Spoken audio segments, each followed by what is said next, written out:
Hello and welcome back to our channel. So today in this video we will be discussing about how you can blur background on Amazon Chime. So without wasting much of our time, let's get straight into the video.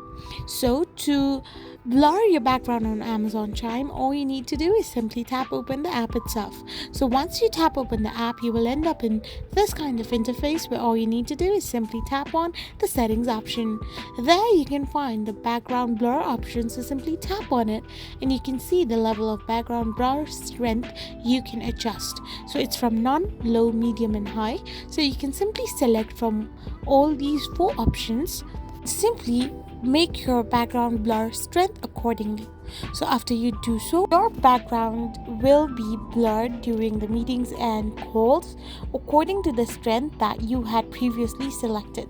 I hope you found this video helpful, so don't forget to hit that subscribe button and do give us a thumbs up. We will be back again with these informative videos. Thank you for watching.